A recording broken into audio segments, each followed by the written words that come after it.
This is a person who had a conservative onlay done on tooth number 14. The tooth itself, if you look at it, you can see the open margin and the little crack that occurred between the isthmus and the larger portion, and also the little bit of decay that's at the marginal area.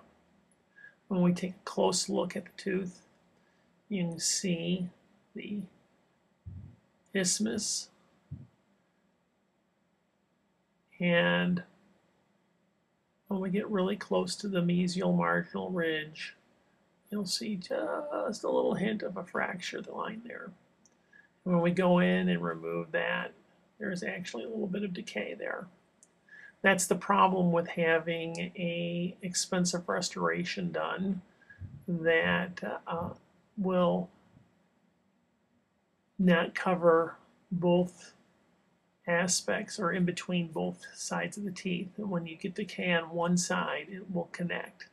In this particular case, though, when the dentist was placing the inlay, the piece broke, and he just filled it with cement, which is okay. Oftentimes that might last, but that's really has to do with design. And right there, if you could almost imagine seeing the spot where the onlay is broken, it shows up on the x-ray. We've actually taken out the onlay. There's a little bit of decay that's in between the teeth. On the mesial, we'll go through, and here we are removing everything and making a nice finish line for the crown that we'll be placing.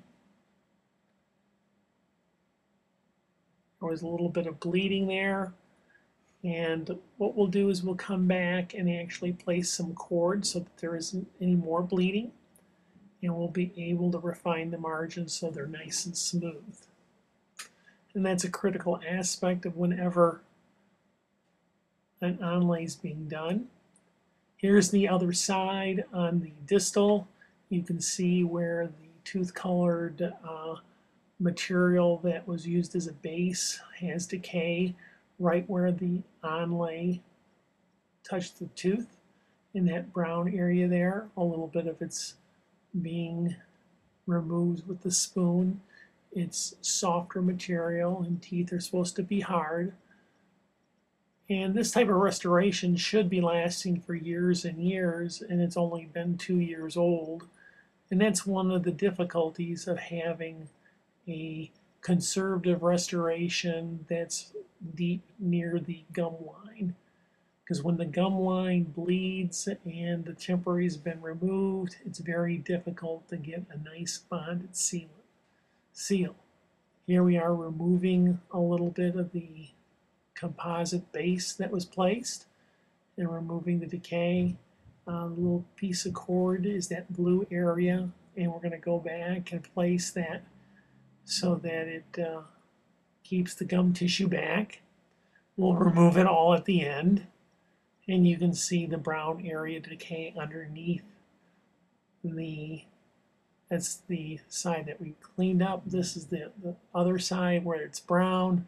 We're going to remove all of that and make sure that it's nice and clean for the final impression. In this process, we'll go back and remove all of the base that the other dentist placed because there's questions as to if there is any other decay there.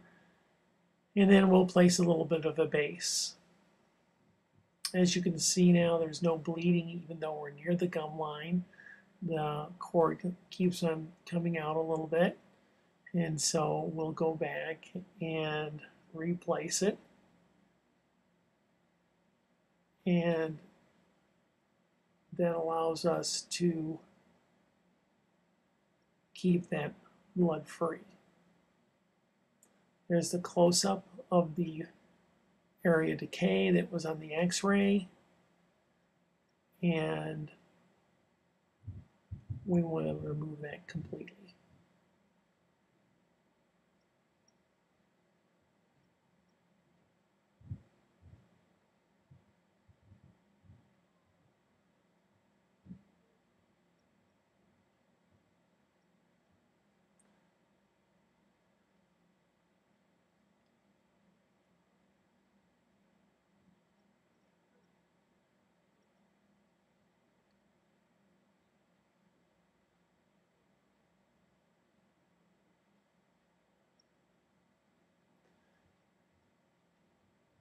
And there it's completely gone and out.